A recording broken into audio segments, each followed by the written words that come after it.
अस्सलाम वालेकुम सुफियान, कल जब हमारी बात हो रही थी तो मार्केट तो माइनस साइड पर थी और उसके बाद बड़ी तेज़ी से एंड टाइम में मार्केट प्लस हो गई, पॉजिटिव क्लोजिंग, और आज भी मार्केट पॉजिटिव है। तो क्या कोई फंडामेंटल चेंज है, कोई न्यूज़ आ गई है या फिर टेक्निकली कोई ऐसे लेवल है तो बताएं ज़रा। हाँ, बायर आ गया मार्केट के अंदर। कल जो मार्केट बढ़ी है ना, ये देखिए कल का फिपी लिपि है 26 नवंबर का। इसके अंदर आप देखिए म्यूचुअल फंड्स की बाइंग है कल $5.25 मिलियन की, जिसके अंदर खास तौर पे कल जो बढ़ा था वो फर्टिलाइजर सेक्टर, ईएनपी सेक्टर और ओएमसी सेक्टर। तो आप देखें तीनों के अंदर बड़ी ज़बरदस्त किस्म की बाइंग जो है वो हमें यहाँ पे नज़र आ रही है इनकी तरफ से। और इसके अलावा बैंक्स की तरफ से भी देखें ना, तो बैंक्स ने भी कुछ सीमेंट के अंदर थोड़ी बहुत बाइंग की है, कुछ ईएनपी में बाइंग की है, और सामने उन्हीं सेक्टर्स में सेलिंग है इंडिविजुअल्स की। तो ये इंडिविजुअल सीमेंट, फर्टिलाइजर, तो ये बड़ा बायर बेसिकली मौजूद था, जिसकी वजह से इंडेक्स में एक एक्सुबरेंस हमें नजर आया because of the FFC and oil sector के स्टॉक्स। तो आज भी अगर हम देख रहे हैं तो FFC, HBL, Meezan bank, Lucky, PPL, OGDC, bank Al Habib, तो sector wise commercial banks, oil, cement, fertiliser, तो बड़े सेक्टर जो है वो इस वक्त प्लस है। और करीबन 995 पॉइंट इस वक्त इंडेक्स भी प्लस है, 164, 184, तो 163, 800 का जो रेजिस्टेंस है बेसिकली उसको क्रॉस करके फिलहाल तो ट्रेड कर रही है मार्केट। और टॉप वॉल्यूम लीडर्स की सिचुएशन हम देखें तो डीएसएल, डब्ल्यूटीएल, एसएसजीसी, बीको, हम नेटवर्क, तो ये वॉल्यूम लीडर्स हमें नजर आ रहा है।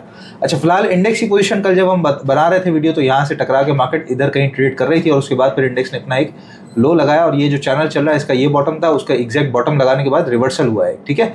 और इंडेक्स का रिवर्सल हुआ, बड़ी स्पीड से इंडेक्स ऊपर आया, यहाँ पे टेस्ट किया और उसके बाद ऊपर है। तो फिलहाल ये जो अप ट्रेंड का हमारा चैनल बन रहा है, इसका करीबन जो हाई अभी बनता है, जिस तरीके से अगर ये ऊपर जाती रही बैंकिंग सेक्टर या फर्टिलाइजर की वजह से, तो वो 165, 171, 170 ये एरिया नजर आता है। और ये जो रेजिस्टेंस था वो फिलहाल अभी तक तो क्रॉस होकर ट्रेड कर रही है मार्केट। तो स्ट्रेटजी क्या होनी चाहिए मार्केट के अंदर?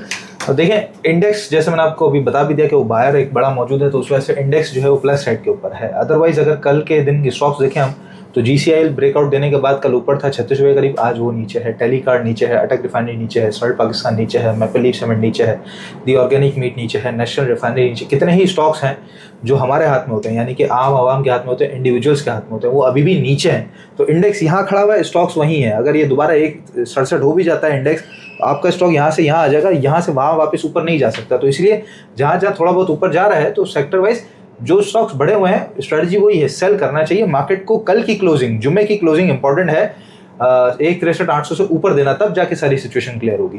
अच्छा जी, जैसे कि सुफियान ने सेल का कहा है, तो इसी तरह से हमारा जो प्लैटिनम ग्रुप है स्विंग विद सुहेल, उसके अंदर कंटिन्यूसली हम सेल का बता रहे हैं कि मार्केट के अंदर अपने आइटम सेल करने हैं, और सेल के लेवल्स भी आपको दिए जा रहे हैं सेक्टर वाइज।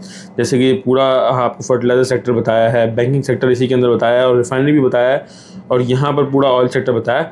तो अगर आपको व्हाट्सएप ग्रुप ज्वाइन करना हो तो आप ज्वाइन कर सकते हैं, 0336 2444466 पर कॉन्टैक्ट करें और व्हाट्सएप ग्रुप ज्वाइन करें।